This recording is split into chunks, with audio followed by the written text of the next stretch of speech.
With Surfest being the world's richest surfing tournament, Newcastle's beaches, we thought, were the best place to test drive the DeLorean sports car.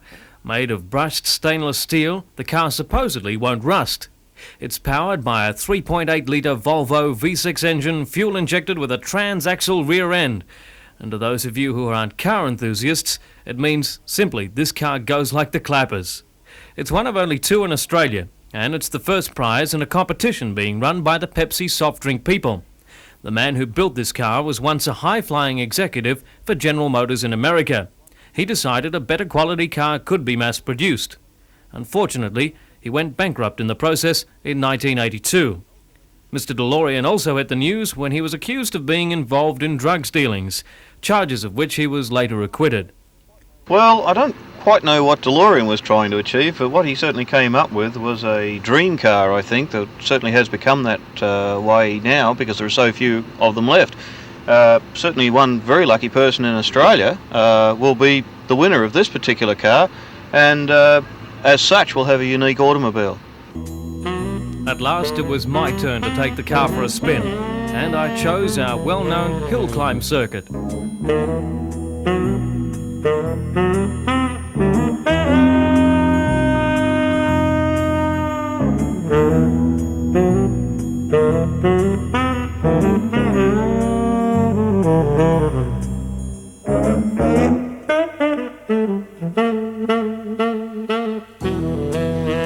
For those of you who have seen the movie Back to the Future, you realise that one of these, when fitted out properly, can travel through time. That's the Hollywood version anyway. If I can find the right button, I might travel about 50 years in the future when I might be able to afford one of these myself.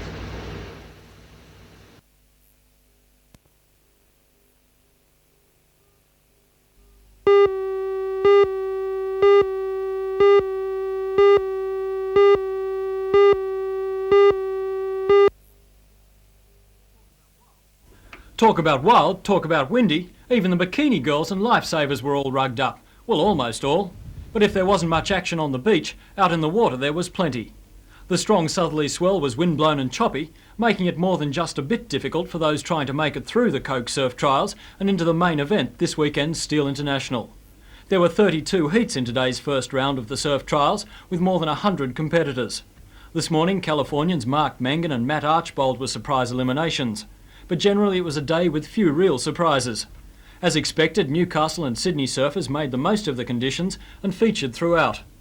In the morning session, Sydney's Greg Anderson and Rod Arnott joined Newcastle's Simon Law and Mark Sainsbury as those to impress. World Junior Amateur Champion Damien Hardman clapped it on in his heat this afternoon. Newcastle's Nicky Wood, the little man with the big future, showed why he is currently leading the Australian surfing professional ratings. And Merewether Beach's Paul Carroll tried some new manoeuvres. Perhaps two boards are better than one. Regardless of the complications, he still managed to win his heat.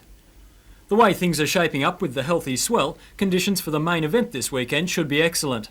NBN's 5-camera outside broadcast unit were gathering all the action today and getting ready for the live coverage on Saturday and Sunday afternoons.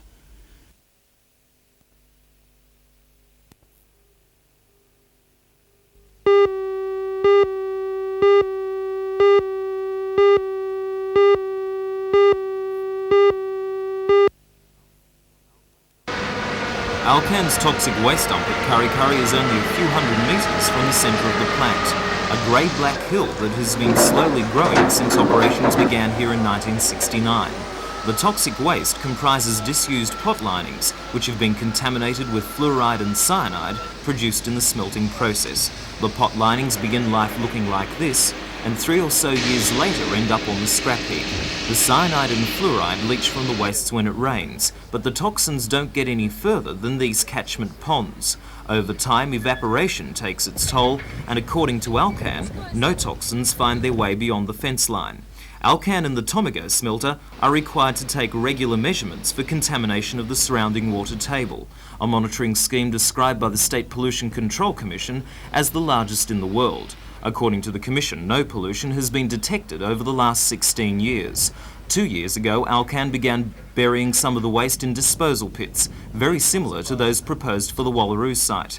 The difference is that while the Tomago proposal relies on a clay bed to keep the wastes in and the water out, Alcan uses 2 rubberised sheets. I asked Alcan's operations manager Eric Sykes if he could guarantee the waste would never leak from the pits. Well, as I said earlier, we monitor the stuff regularly. Should there be any leaks, we're legally bound to report that to the SPCC and the community at large. So we're legally bound to report the results of that, and we continue to do so without any signs of difficulty. So I guess in the first sign of a leak, should a leak ever occur, we would have to report that and make it public knowledge.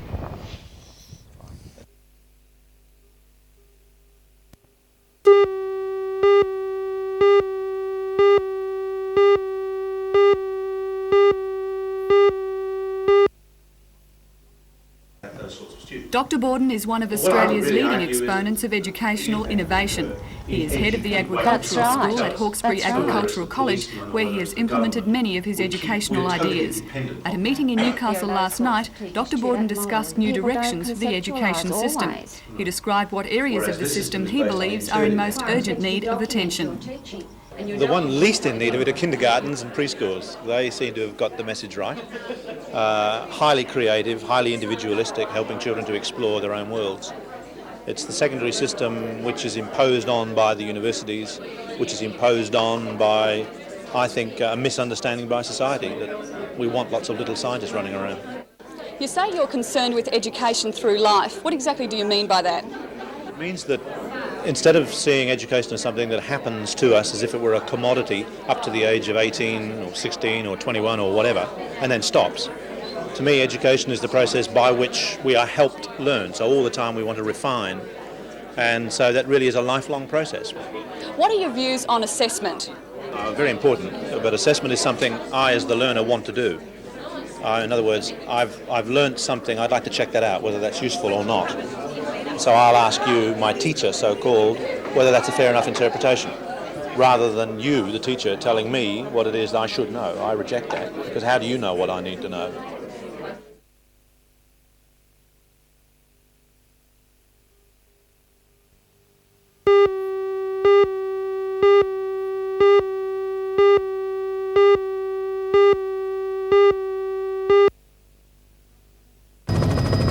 It's not hard to understand why the graziers of Foybrook are upset at the proposal to build a power station in their valley, for integral to the idea would be the resumption of at least 15,000 hectares of land, the erection of a massive dam wall and the flooding of much of the lower parts of the area, an area that is very productive, scenic and which in some cases is now home to fifth-generation farmers.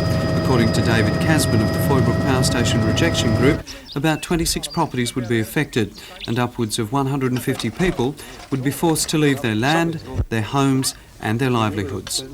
Well, how could anybody be happy when it looks like they might have their homes flooded and be turned off their properties and no consultation with the landowners whatsoever?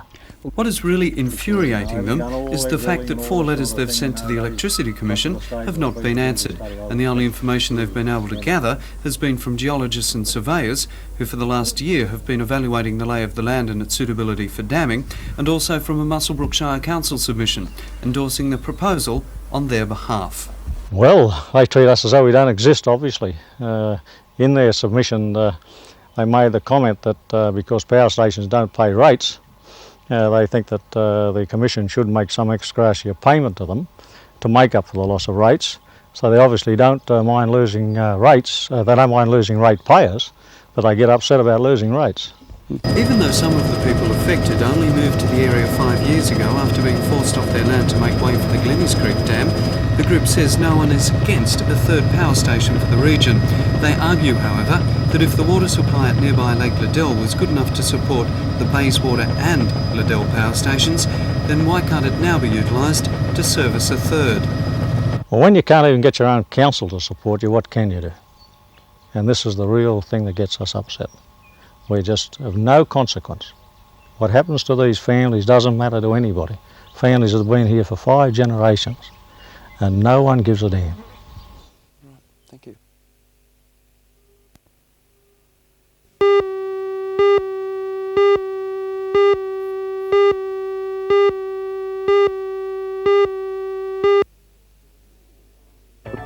There's few things farmers enjoy more than looking out on their beloved countryside.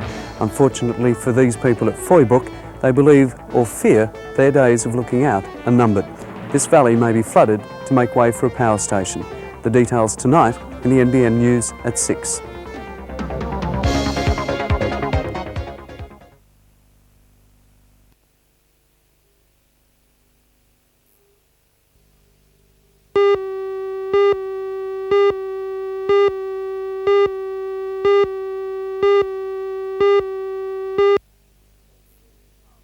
To local residents. Mr Carr's announcement may have brought to an end more than 2 time, years the of law doesn't controversy require since the the council- Wallaroo site was first proposed as a dump for fluoride and cyanide contaminated waste produced in the smelting process.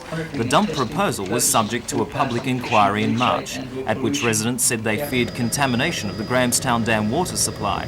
Swan Bay oyster farmers told the inquiry that their livelihood would be destroyed by the contamination of Port Stephens. The Simpson report recommended in favour of the dump, with stringent requirements. The Minister received the report in May, but now, after much delay and public pressure, has Ford rejected contemplates the rezoning that recommendation. might affect In a them. press We're release going to today, require Mr councils- Carr said he had asked his department to seek further information from the Tomago Aluminium Company in relation to their proposed solid waste disposal site at Wallaroo. In addition, the Minister had asked the department to work with the company in finding a satisfactory alternative site in a less environmentally sensitive location. Mr Carr has not ruled out the Wallaroo site completely. A spokesman for the Minister said today that the Wallaroo site may prove suitable under different technology. However, it seems most likely that another site will be chosen. Tomago Aluminium has reacted angrily to the Minister's decision. Frankly, we're very dismayed at the decision. The Commission of Inquiry, which was held in March of this year, recommended conditional approval be given to our proposal, and that approval covered fluorinated waste, which we are currently storing on site, and those fluorinated wastes are not considered hazardous anywhere in the world. It's been a very long and a very costly process for Tomago, and naturally we're very dismayed at the decision and the deferment. The company has threatened in the past that if the dump wasn't approved, then it may close down. Is there a chance that this smelter will close down? We hope that that action won't have to be taken. The public fight against the dump was led by the Wallaroo Group, a coalition of local residents, oyster farmers and conservationists. Dean Crawford and Bob Bergout from the group are very happy with the decision. They say Tomago must now detoxify its waste and that the technology to do this will soon be available. I suggest that they look more closely into ways of detoxifying the wastes before they're disposed of by landfill. And the State Pollution Control Commission, in their recent background document on this, has listed various detoxification methods that exist. Oyster farmers at Swan Bay are now breathing easier and see the decision as a victory for the people. Very excited to think that sanity has prevailed, really, and full marks to the Minister. He certainly has given us confidence in his department again.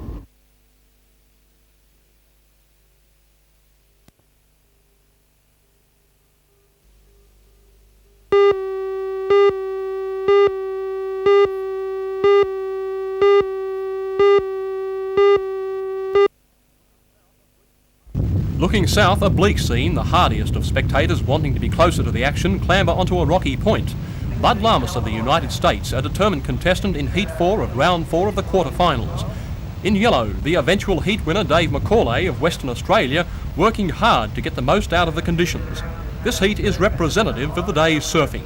Hard work, with the Australian and American competitors dominating the other countries. Sydney-sider Paul Burnett didn't have the best of days, however, and finished out of a place. Runner-up to Macaulay in this heat was Lamas of the United States. Despite the wind and overcast conditions, the crowd was again out in force to witness this historic occasion. After all, there was still plenty to see, and that included the lady surfers in pairs trying to outdo each other in their round 3. Here, America's Liz Benavides shows her style ahead of South Africa's Wendy Buta. Tomorrow the big one starts, the main event, to find out who walks away with the prizes in this, the world's richest surfing event.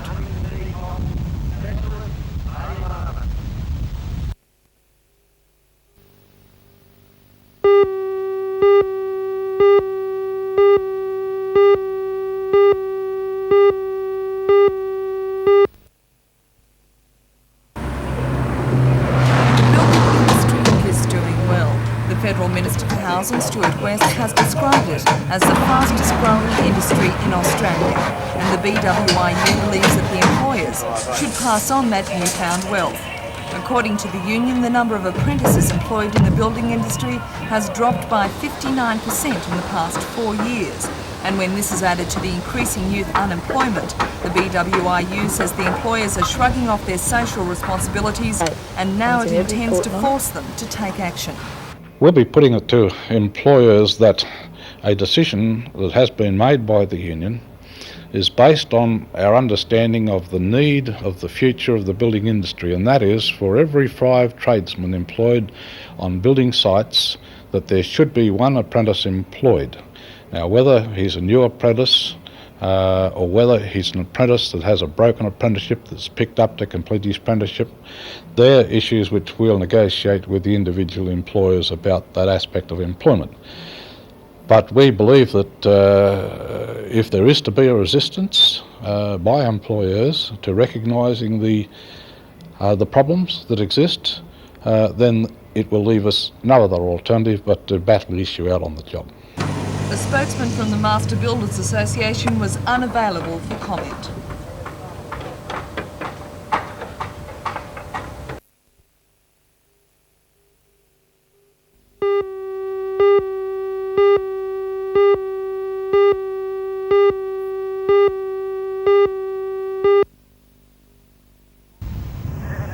Round 2 and 3 of the BHP Steel International Women's event was held at Newcastle Beach. Round 2 saw a tremendous result for Newcastle's Michelle Donoghue, who defeated Kim Merrick from the USA. Kim was the 1983 Women's World Champion. However, Michelle was knocked out of round 3 by Georgia Smith from the USA, one of the most promising surfers on the women's circuit. Other qualifiers from round 3 were talented South African Wendy Botha, Frida Zamba from USA and Pam Burridge from Australia. They all go through to the semi-finals on Sunday. In men's surfing today, round 1 continues. There were 2 shock eliminations of top-seeded surfers in the early heats yesterday. Michael Mackey from Sydney defeated Mike Lambrisi, and Mark Sansbury from Avoca defeated Gary Elkerton from Queensland. Both Lambrisi and Elkerton were seeded surfers.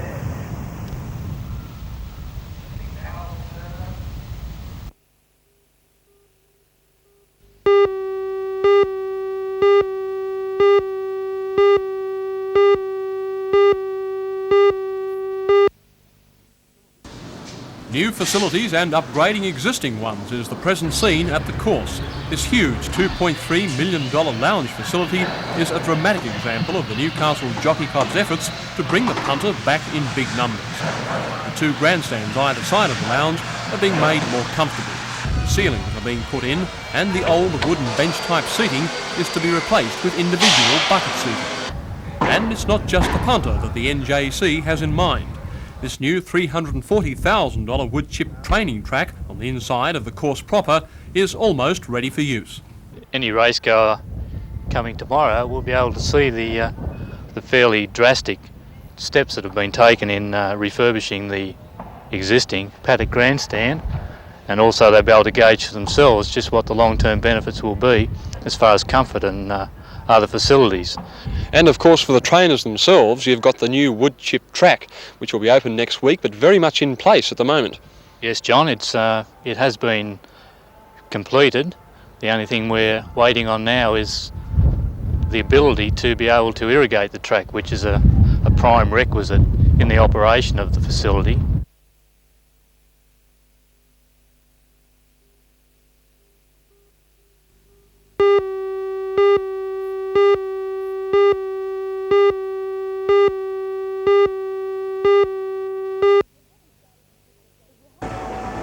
If you haven't started your Christmas shopping yet, don't panic. There are still 24 shopping days left before the big event. The Retail Traders Association are meeting today to decide which additional nights they'll be open for late night shopping. I'm Janelle Provost. We'll have details on that and more stories tonight on NBN News at 6.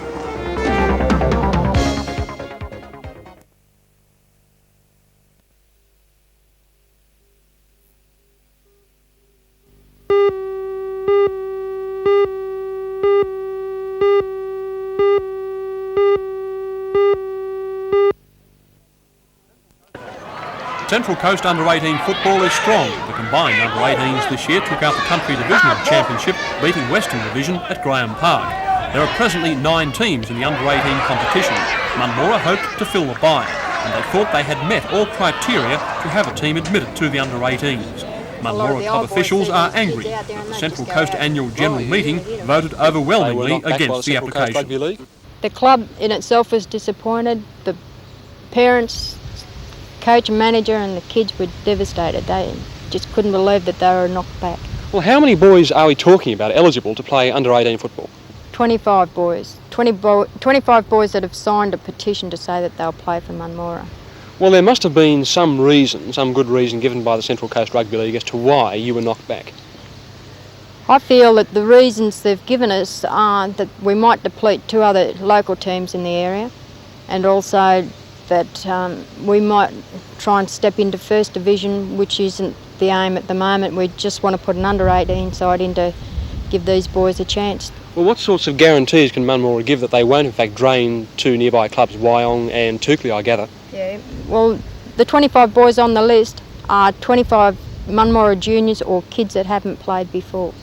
Secretary of the Central Coast Rugby League, Ken Cosgrove, says Munmorah put its case to the recent annual general meeting and in a democratic vote it was knocked back. He says he can say no more because of the appeal to the Country Rugby League to be heard on December 7th.